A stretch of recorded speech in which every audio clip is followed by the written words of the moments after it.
Hello, everyone. I'm here today with Michael Brenner, who is the CEO of Marketing Insider Group and co-author of the best-selling book, The Content Formula. Michael is recognized by Forbes as one of the top CMO influencers in the country, as well as a top social media marketer. He's also recognized from Dun & Bradstreet as a top B2B marketer, and Michael has also been on the list of the top 50 most influential content marketers in the country. And today we are going to be talking about the biggest trends in content marketing for 2017. So telling by his bio, I think everybody should pay attention because Michael knows his content marketing. Michael, how are you doing today? I'm good, thanks. How are you? Doing excellent, Jazzed about digging into content marketing with you. Cool. As you know, we have a big emphasis on it here, and there's not one of the better people in the country to learn from, so I hope everybody really pays attention here because Michael truly is one of the best in the business, and I know he has great insight, not only currently what's going on, but what to expect in the future. So, Michael, just to start to dig into everything, what do you feel is before we get into the future, what do you feel is the current state of content marketing right now? Yeah, I mean, to sort of like State of the Union, refer to this question, I think the state of content marketing is pretty strong. Modern content marketing, I think, is just about 7 years old, and a lot of people point to American Express Open Forum as probably one of the, earliest examples of modern content marketing. It took a while, I think probably another 2 or 3 years for other companies to really learn from their example, myself included when I was at SAP, building our first content marketing platform. And, I got to say those early days were a real struggle. One, we had to explain content marketing. Two, executives were still trying to figure out what social media was. Along comes another trend. And then, three, there wasn't a lot of other people nodding their heads in the room when we were having, these kind of conversations. And I think a lot of that has changed, right? People are totally comfortable now. Everyone understands that you got to distribute content and be where your audience is on social. I think most companies are starting to realize that you have to create content that helps buyers as opposed to just creating content that promotes your business. And now we're starting to see, I don't know if it's an age thing, but I think we're just starting to see more, let's say, modern marketers kind of sitting in the rooms that are understanding the need to break through the clutter, to break through the resistance we have with ads and promotion, and to create, or invest in content marketing that can drive value for customers and can drive measurable value back for the brand. Okay, so you're still feeling everything's still rocking and rolling with the current state of this form of marketing that really kind of paints a huge, broad stroke across it. But in regards to the content marketing and marketing with value-added articles, blogs, videos, podcasts, interactive content, what have you, you're still feeling that it's a very strong way and to market yourself. Yeah, absolutely. I mean, I think, if you look at even a bigger trend, is essentially there's a shift happening that started with digital marketing. We started to see brands shifting out of traditional methods and into more digital forms. And what they found was that those were just as ineffective when they started to be able to measure them as the older forms of promotional marketing. So you think about paid, owned, and earned. I think, even the largest consumer brands are starting to put significant amounts of shift in their investment into owned content marketing platforms. And so I'm, totally bullish that that's going to continue because, every technique and every tactic can be measured now. And if it can't be measured, I really question whether it should be done at all. And so, what's happening is brands are going to continue to put investment. We're going to continue to see momentum behind this shift into content marketing, owned digital marketing platforms overall. With earned media, sort of did people like and share this as, at least a short-term proxy for success. Gotcha. Now, describe what you mean by owned. Yeah, so when people talk about paid, owned, and earned, owned media properties would be, as simple as I can explain it, your corporate website. You own that property. No one can come and take your traffic away from you. That would be a great example of an owned media property. When you think about earned media would be, let's say, your the likes and tweets and shares that you get in social, not just on your own branded accounts, but also the things that are happening organically from your audience. So that would be earned media. Most people traditionally think of earned media as PR mentions, but now essentially social media is a digital modern form of PR mentions. And then paid media is all the stuff that you pay another publisher or media property in order to interrupt their audience's content experiences with usually it's in the form of an ad. And so banner ads are paid, TV ads are paid, billboards on the side of, the interstate are paid ads. And so that's the distinction between paid, owned, and earned. Gotcha. And to just circle back what you said, and for the listeners here, Michael strongly suggesting that, the trend has been and will continue to be is to build your own platform. Get that, blog page on your site, get your YouTube channel going, get a podcast station going, but your platform so you can control it and you don't get the rug pulled out from under you with a new Facebook algorithm, which seems to happen almost every other day these days. So that's right. that's basically what you're saying. Okay, cool. All right. Now, what are some of the biggest challenges brands, brands, companies, marketers are facing with content marketing these days, in your opinion? I think we continue to see. I'm going to point to two main challenges. One is I think we continue to see the natural, I call it the natural instinct of the business to want to promote itself. And so I think it's important to understand that it is natural to want to do that. It's when you're a parent and you have a baby and you take a picture of your beautiful little baby, you want to post it on Facebook because we love our children. And as business executives and managers and leaders, we love our products and we love our customers as well. And so it's natural that we want to promote ourselves and what we do and why we're better and why people choose us. That's the natural instinct of the business. However, those are the kinds of techniques and tactics that we as consumers tune out. And so the main challenge that marketers are continuing to face in content marketing, I think now most marketers get the fact that you can't just do paid promotion. You can't just interrupt content experiences. We need to have some investment in content marketing.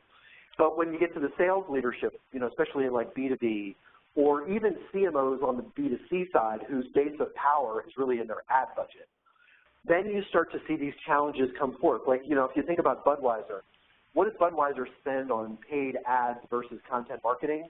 And it's, I don't know what the percentage is, but I would be shocked if they spent as much as 1% of their total marketing budget on content marketing. I'm pretty sure that if, just based on what I see as a consumer, that they're spending a ton of money on interruptive, experiential, I know they call it experiential, but it's basically interrupting content experiences to try to push a message of, hey, drink our beer because it'll make you, it'll make girls like you more. Basically that's what they're trying to do. And so that natural tendency is the biggest challenge still today in content marketing, the natural tendency for companies to want to promote themselves when promotion is the thing that turns us off as consumers. So that's number one. Yeah. Okay. No, go ahead. Go ahead. No, I got a second one. If you want to react. Yeah. I mean, to touch on that point. Some people might look at Budweiser and like, well, shoot, they're huge. It's working for them. Well, don't forget they've had 100 years to get in the position where they are. But there are companies that you might have heard of, like a Marriott, that, and correct me if I'm wrong, Mike, I believe it is Marriott, that is huge on content marketing, that is a big brand, that has turned that direction, and does not just say, hey, we have great this, or, of course they have, programs where, they reward, the rewards programs, that's different subject, very important, but they have turned their marketing to huge on content marketing, and it has paid off just huge dividends to them. So don't think that, like, oh, Budweiser didn't do it, I don't need to do it. But look at some of these other big brands that have seen the light, and it works great. Even the ones that have had a huge name, they're really starting to separate themselves. So, let's hear point number 2. Yeah, and then I think the second thing, and I don't mean to pick on Budweiser, but I can imagine this conversation happening inside Budweiser as well. The second main challenge we still face as marketers, and especially as marketers who are trying to push the benefits and the return that you can see from content marketing, is the campaign-based mentality. And what I mean by that, and I actually had like a pretty heated discussion with somebody on Twitter a couple of weeks ago about, you know, the reason we spend money on paid search ads is because we don't rank organically. And, you know, I made like, I think I had a blog post that had that quote in it. Somebody retweeted it. And then this guy basically came after me, you know, with a big stick. And essentially his point was, okay, I sort of understand what you're saying, except paid search produces results tomorrow. And SEO, or, you know, earning sort of attention without, you know, getting to an organic search result that might be, you know, in the first page or whatever, takes time. And, you know, he was essentially arguing for my point. And my point was that we only spend money on paid interruptive techniques in campaign-based functions because we're looking for a short-term bump. And, you know, so the campaign mentality, I think, is really challenging content marketers because content marketing really requires a commitment, even a small, you know, I'd say even a small, it's kind of like your 401k, even a small investment consistently over time produces a compounding rate of return. Campaigns, number one, often don't produce any return. And number two, if they do produce a return, which, you know, many do, and there's a lot of good marketers out there doing great stuff and, you know, with a campaign-based approach, but they are never compounding. When the money stops, the results end. There is no compounding return potential of any campaign. And so, you know, I think that's the second greatest challenge that we face with content marketing. Just coming to that understanding, yeah, and I couldn't agree more. I mean, I definitely see that because it's just, you don't have, I mean, humans are wired for immediate gratification, especially it's only getting worse these days, right?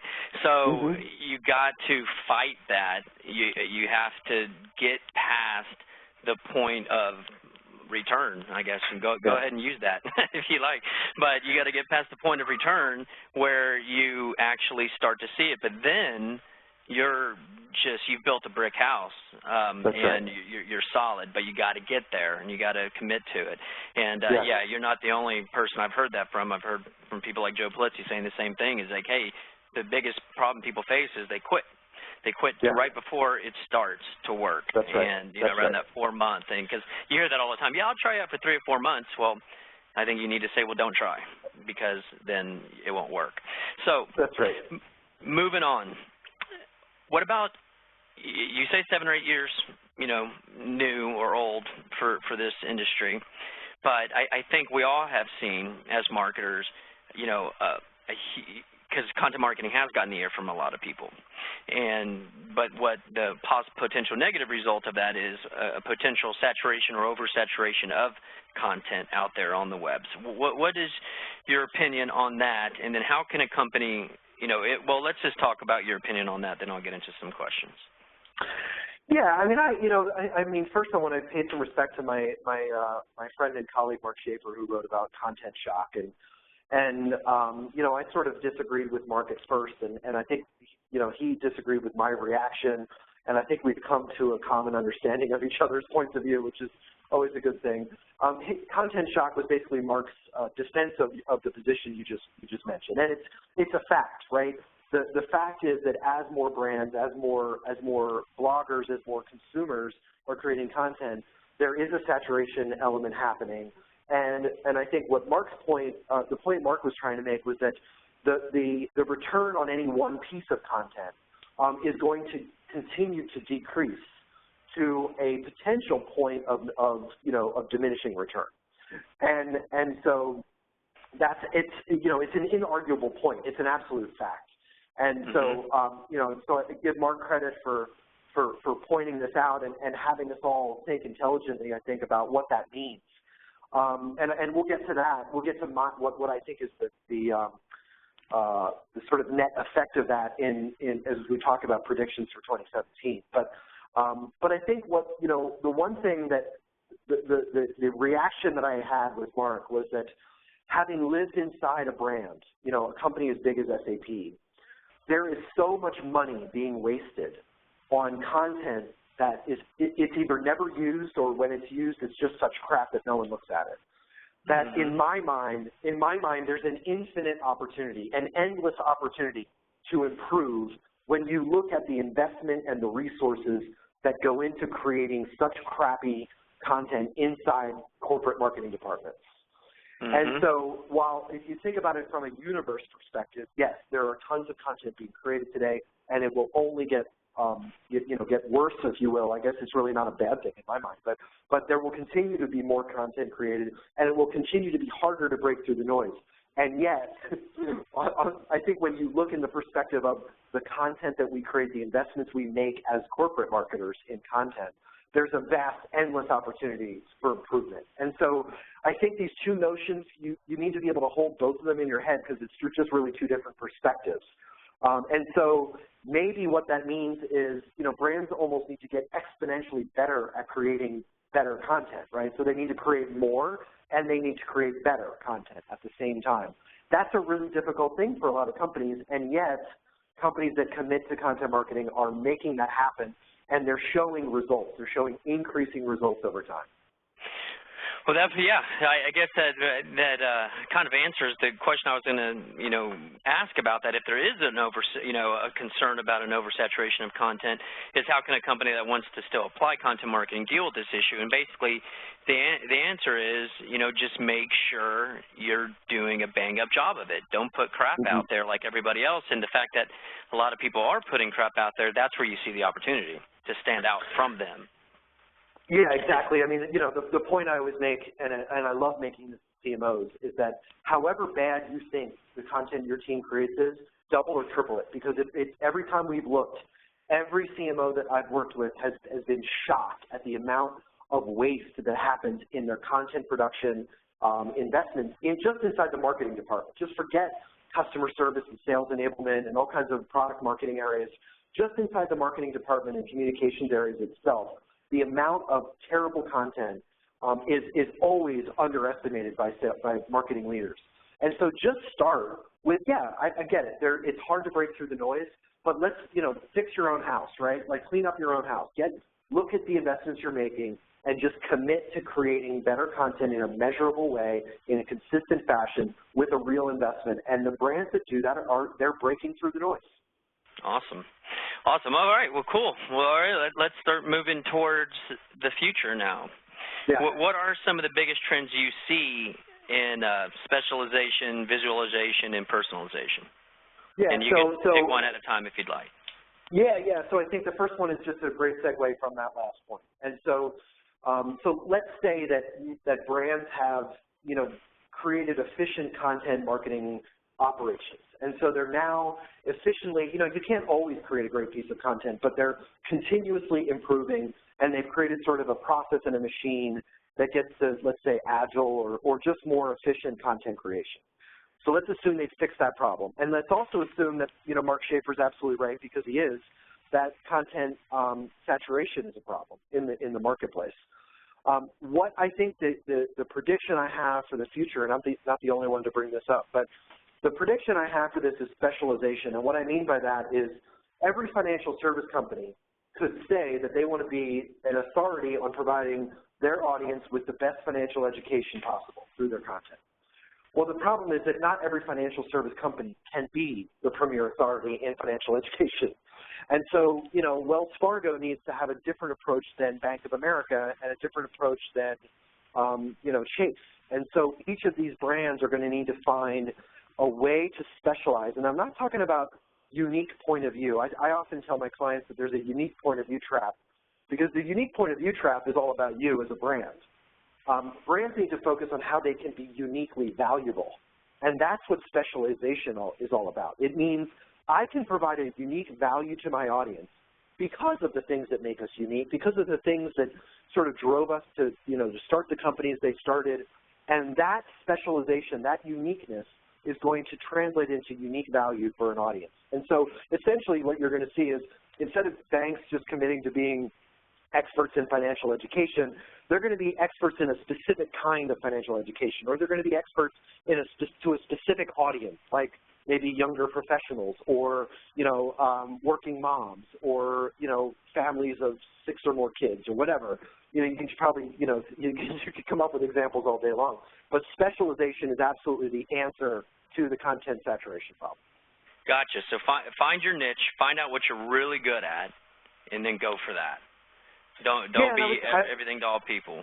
Yeah, and I would say it's important. There's a nuance. It's important to think of it from the customer's point of view. It's not what are we the best at, because a lot of company mission statements are like, hey, we're the leading provider of blah, blah, blah, and nobody cares, right? But think about how does that translate to value that is perceived by your audience. And, you know, like I always say, a lot of companies find their niche by going back to their founding story. Marriott has done that very well by going back to their founding story and realizing that Marriott was founded with this whole idea of, hey, we want you to feel like you're coming home. It's about hospitality and the feeling of feeling like you're at home and a consistent experience wherever you are in the world. And so they're starting to tell stories that are really unique to them based on that feeling. And it sounds kind of generic, but they're actually uniquely positioned to be able to tell that story for a number of different reasons. And so that's, you know, just one example of ways that, you know, you can start to see that happen. And somebody else could have done that if Marriott didn't do it. So, you know, it's not that they're just uniquely positioned to do that. They did it, right? Exactly. And if they didn't do it, somebody else could have gotten to them. All right, let's move on to visualization. Yeah, so, I mean, this one's almost so obvious it doesn't even bear repeating, but I think most, like folks like us on the agency and consulting side, I think we sometimes underestimate how really complex organizations are that we serve, and so it's obvious that we need to create more and better visual content. The generation coming after millennials, my daughter's generation, I saw a stat that something like 95 to 99% of the content that they interact with is visual. It's an image, it's a video, it's a GIF, it's an emoticon, whatever emoji, whatever visual sort of content you can imagine. And so brands are going to need to figure this out, and they're going to need to figure it out quickly, because it's becoming so important to the audiences and generations that are coming into the marketplace, into the workforce. The reason that I think we underestimate the complexity of brands is that, you know, visual content is a little bit, it's not, you know, you could pretty much hire, you know, the freelancers, you know, they're a dime a dozen. I mean, they're all over the world. There's plenty of people that can write articles for, you know, 10 cents, 20 cents a word that aren't actually that bad. You can get quality content for a relatively low price.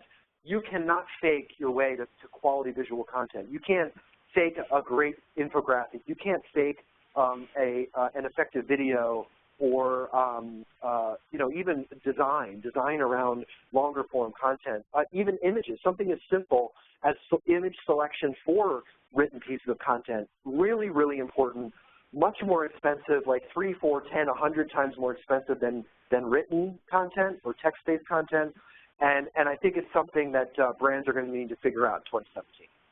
All right, so put that at the top of the list, everyone. Visual, videos, you know, and just down to, if you do have written content, just make sure it looks good, package it right.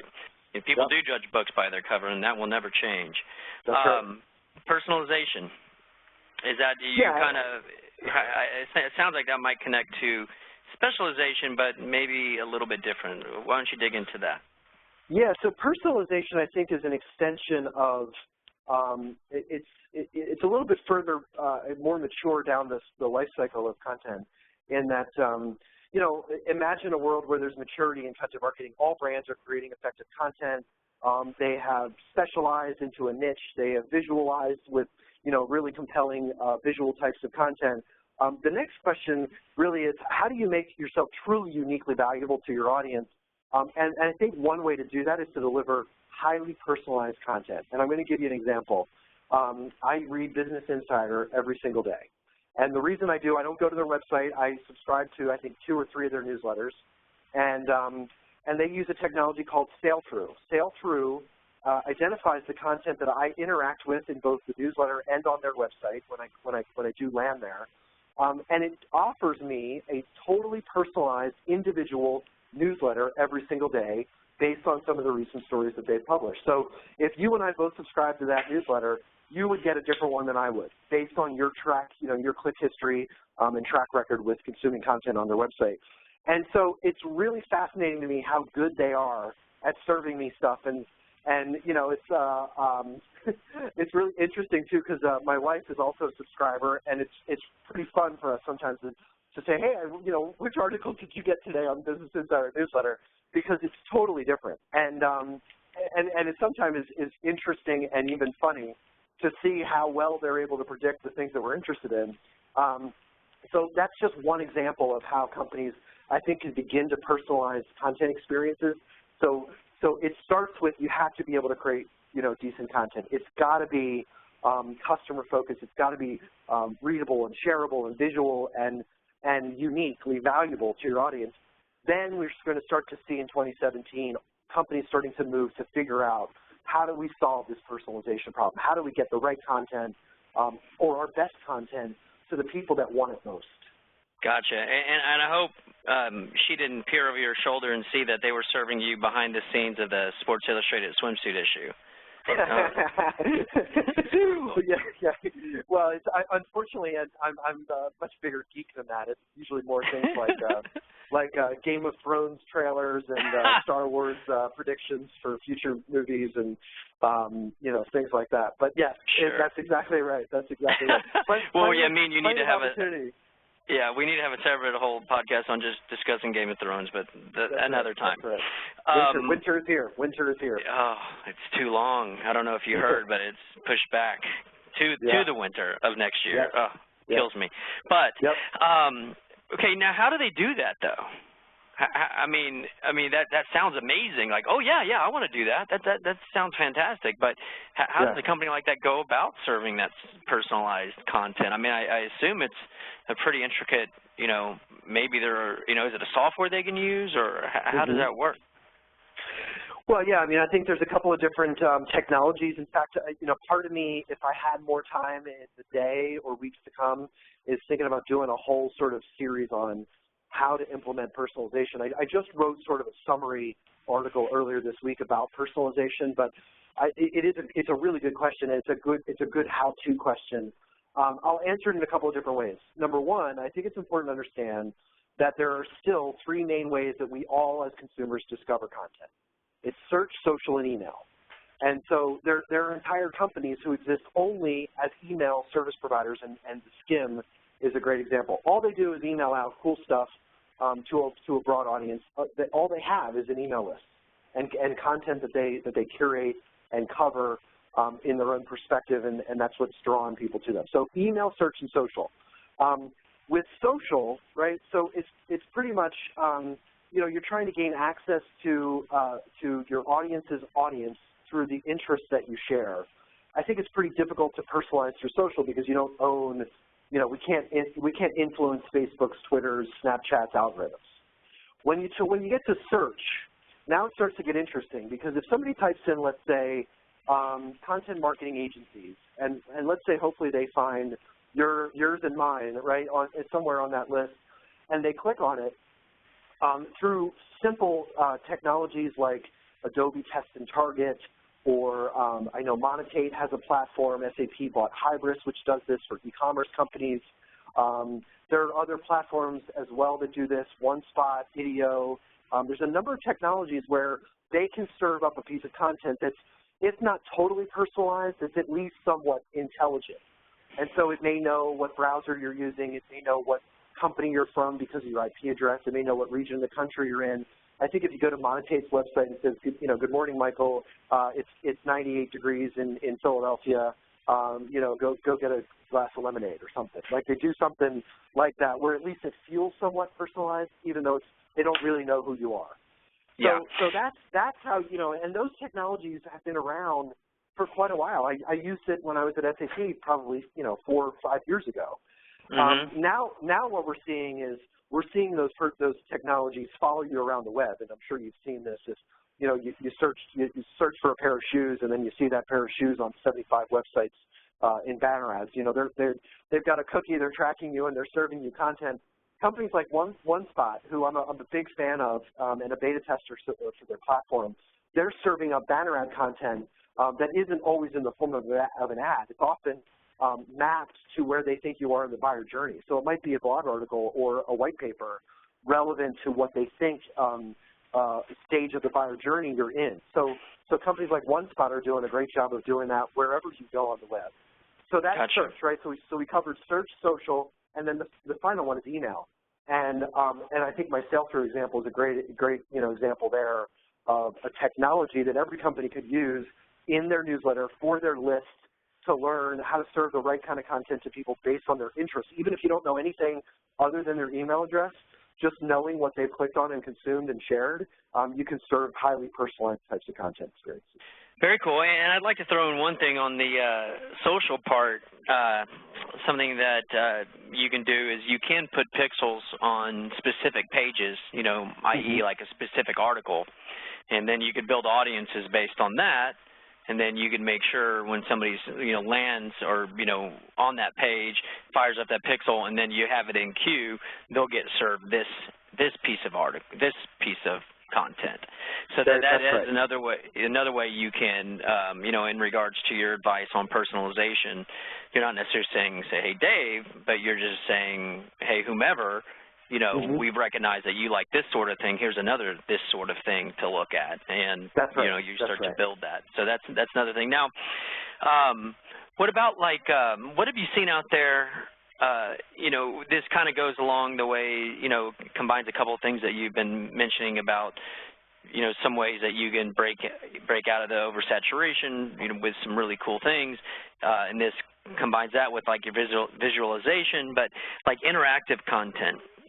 You know, that's a very good way to kind of really interact with your audiences.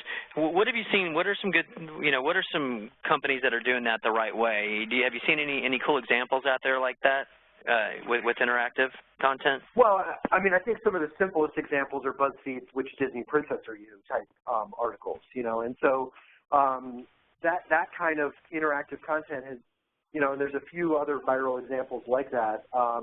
Where, you know, you're taking someone's response to a simple question and you know, in some cases it may be more or less serious, and then you're providing some interesting insights to them based on that. I think, you know, simple quizzes probably the easiest form of interactive content that you can get to. There are other companies. I know when I was at NewsCred, we worked with a company called Ceros, C-E-R-O-S, actually an old colleague of mine from SAP is one of their marketing folks.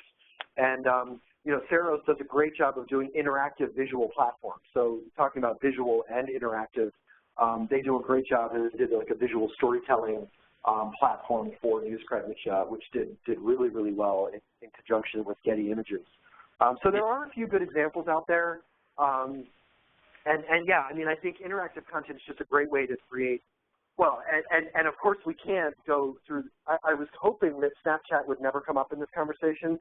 But I'm done with hoping Snapchat doesn't come up because we now need to all talk about Pokemon Go, right? So if we're going to talk about interactive content experiences, right, Pokemon Go taking over the world through this interactive, immersive, almost virtual reality type experience. So, you know, what does this mean for the future of content marketers? Shit, I don't know. You know, it's the same answer I gave to the what does Snapchat mean for content marketers, and it's, you know, I just, you know, I'm still trying to figure it out. I think, you know, I think the future is going to be a really interesting place for all of us in marketing.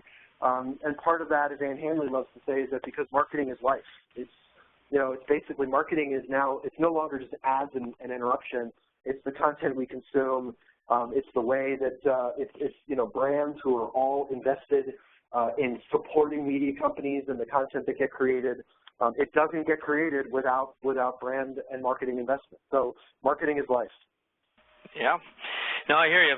Apparently I need to look into this Pokemon Go. I just did a podcast a couple hours ago with Stefan Spencer, who, you know, wrote the Art of SEO, and he went on about something going on with Pokemon Go. So I'm gonna look into that. It's not in my wheelhouse, but I'll put it in there. Yeah, that's also now. Can you? We talked about this, but I always like to give people examples because it helps with, you know, theories and understanding of what you're saying. Can you point to someone doing visualization really well that you'd like to show people to, hey, go check them out or check that company out? Anyone off the top of your head? You know, they're doing a really good job. Yeah, I mean, it's a little bit obvious, but a company called Wistia, which is a video content platform, is doing a great job of using videos to help people understand how to create better videos. So it's a very, I always say it's a very meta, but a very simple sort of example of, well, if you're a video company, you probably should know how to create good video. And if you do, then why do you use that expertise? It's actually a great example of specialization and visualization, because they're they're using what they know best and what they uniquely know best to create a specific kind of content to help their people create that specific kind of content. So Wistia, WISTIA.com. Wistia does a great job. No. They have a great video on how do you shoot a high-quality video with an iPhone 5 or 6. It's pretty cool. No, I mean, Michael, just because you gave, an idea that you think a lot of people might already know about, I promise you they don't. So that's, that's great. Yeah, I just wanted to, send them somewhere to, hey, check them out. They're doing an awesome job about that. Yep. All right, what about tying in marketing automation with content marketing? Yeah. What do you see, these days and moving forward in regards to that? Yeah, there's, the marketing technology landscape is an interesting, I've been in it for, about 10 years, specifically marketing technology for almost, it's about 10 years. And one of the things that I think, I don't know if you're a fan of the Silicon Valley show on HBO. Sure. But, there was a lot of talk about an episode, I think about 2 or 3 weeks ago back, where they talked about the great secret of startups, of Silicon Valley startups. And the great secret is it's not how many users you have, it's how many active daily users you have. And I think there's a relative consensus around the fact that there's a little bit of a bubble in marketing technology. So that's just kind of that's my poorly described economic and financial investment advice for your audience. But in general, what I think is happening is marketing automation is a pretty proven must-have technology tool set for marketers. In the same way that CRM was, 10, 15, 20 years ago, in the same way that data visualization is, I think, today as well. And so, companies rush to chase this shiny object when marketing technology markets were pretty hot, and Marketo and HubSpot and Eloqua certainly, all three companies have done a great job of creating a product that people are finding really, really compelling and useful. The second those things got implemented, there was a huge need for an understanding pointing to the gap in content. And so I'm thrilled that marketing automation has reached the saturation. Well, it's probably not a saturation point, but it's reached the maturity that it has in the marketing landscape, because it's just pointing out and solidifying the gap that most brands have in creating content mapped to the buyer journey. What do I mean by that? When I do training, and I did something, I think I pointed to this in the last webinar I did for you guys, that for every one piece of promotional content, you need to have 10 pieces of middle stage content and 100 pieces of early stage content. And almost, I don't think there's a single brand I've ever looked at, done a content audit for, that came anywhere close to that ratio. So for every one piece of brochure or feature copy, you need to have 10 middle stage offers like white paper downloads and events and webcasts, webinars. And for every 10 of those, you need 100 early stage pieces of content. No brand is creating that, and marketing automation is pointing out that gap. So I love it. I was at the Marketo User Summit a couple of months ago, and I found the content marketing conversation there almost more mature than the ones happening at content marketing conferences, because these are people that feel the pain every day of the gap in content. And they can obviously use these programs to ping people when they might score certain, on a certain page or dropped off a page, and then you plug in good pieces of content to ping people that way. Is that kind of how you see it, or do you have some other advice on how to use these automated programs with the content marketing in mind?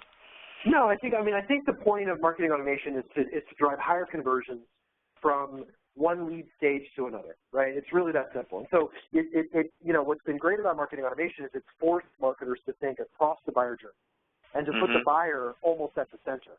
Now, marketing automation is the technology or the tool set that enables you to nurture your customers depending on prospects, depending on what stage they're in.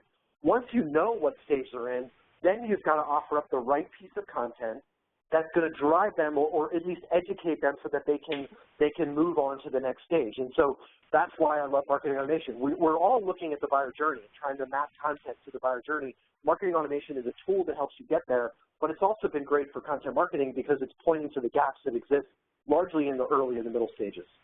Gotcha. All right. I always ask this question for all the experts out there. Because it's always a huge question for everybody, is when should a company start to see success with content marketing if you're starting from scratch? And does it differ between like a B2B and B2C company? Mm-hmm. Yeah, I mean, the answer is I think it's 4 months, 1 week, and 3 days. I think that's you nailed it. That's what everyone's saying. Exactly. 4 months, 1 week, and 3 days. Of course. Exactly. Yes. No, it's there is I always say there's this sort of, you can call it the valley of darkness or the leap of faith. There is a period of time where I think for most companies there's going to be a lack of results despite an investment that's taken place. It's just it's just the nature of building a financial asset. You have to invest capital in order to build the asset before you can start to see the results of it, right? And that's why marketers love campaigns, because they don't have to think about that, right? They're addicted to the drug. They throw some money at Google paid search ads, and they get leads, and call it a day.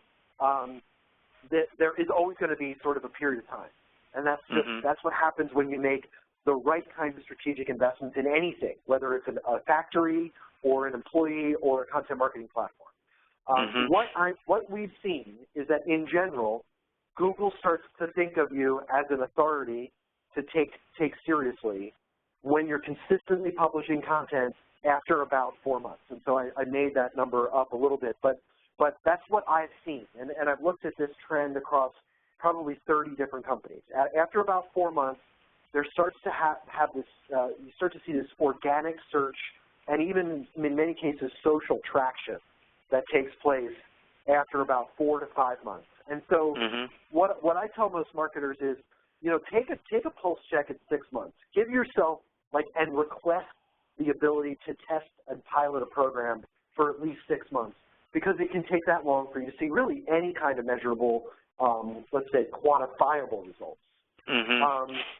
Now, having said that, and I'm trying to set expectations somewhat low, most of the companies I work with see results almost immediately. And I'll give you one example. I built I won't tell you who the company is, but I built a sponsored, off-domain, unbranded content marketing program for a very large enterprise software company that was struggling to gain trial signups for a new application they developed.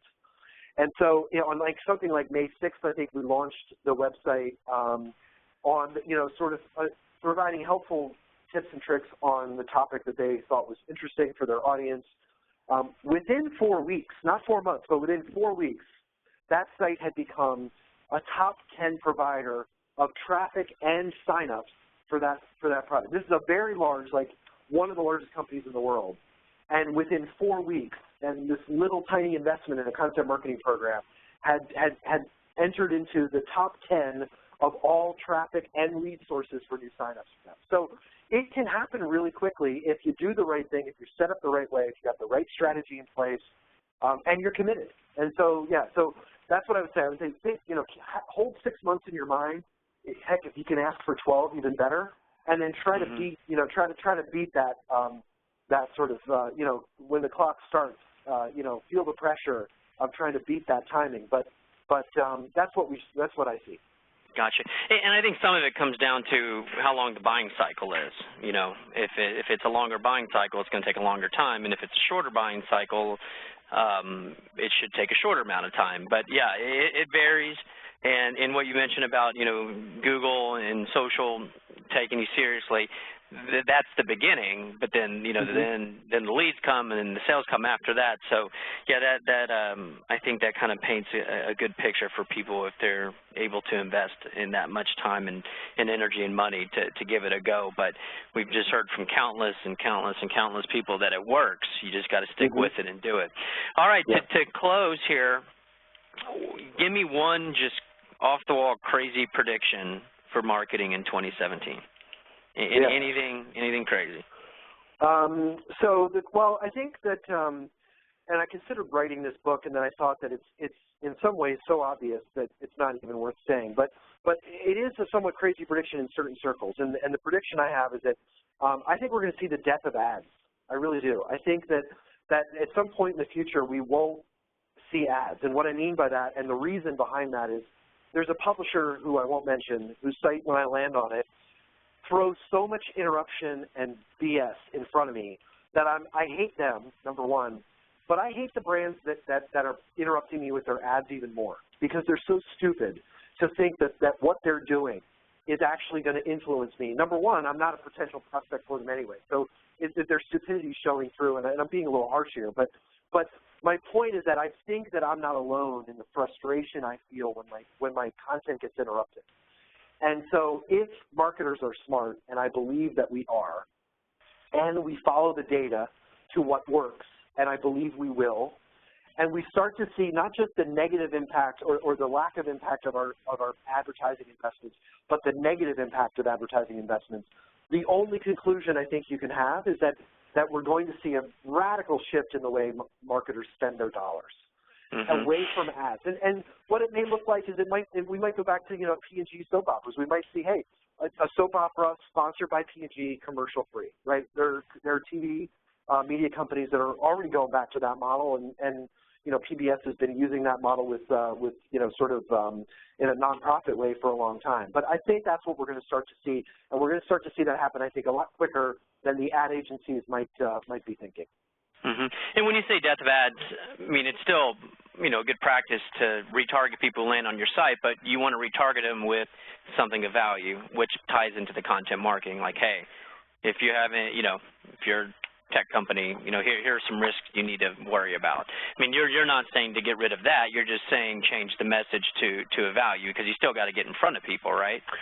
Yeah, there's a great study from the University of Stockholm that was done just a few months ago. It was published, and it's like super geeky and techy, and it's almost difficult to read, like a lot of sort of academic papers are.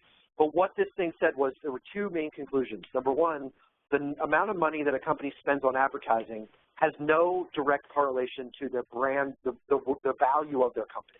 No correlation whatsoever. However, they did find a correlation to companies that advertise with what they called advertising equity, and they defined advertising equity as communications that are relevant and helpful. And so I've never seen anything relevant or helpful from Budweiser. No, again, not to pick on one brand. We could name probably 30. I'm tweeting Budweiser. I'm tweeting Budweiser after this. But my point is that yes. So retargeting relevant and helpful content provided even in an ad or interruptive format is I think going to always be there. It's the opposite of that. Irrelevant, unhelpful, purely selfish and self-serving types of ad interruptions I think are going to start to decrease in a rapid way. Gotcha. Well, Michael, appreciate your time and your insight. I know it's always helpful for me, and I know it's going to be helpful for everyone else out there. It's been awesome hearing from you here. How can people continue to follow you? Yeah, I would be honored and thrilled if anyone wants to reach out to me on Twitter @BrennerMichael. You can also find me on LinkedIn. Just type my name in there. You should find me. And you can find me on my website, marketinginsidergroup.com. I'd love you to subscribe and check out some of the articles that you see there. Hopefully you'll find that I sort of preach, sort of follow what I preach, or take my own medicine, or eat my own dog food, or whatever analogy you want to use, that I don't, I try not to promote and just be helpful. Awesome. And for the listeners, it's @BrennerMichael, Brenner Michael. All right, Michael, till next time, looking forward to it. Thank you for your time. Thanks so much, David. Yep, take care. Right. Thanks. Bye-bye.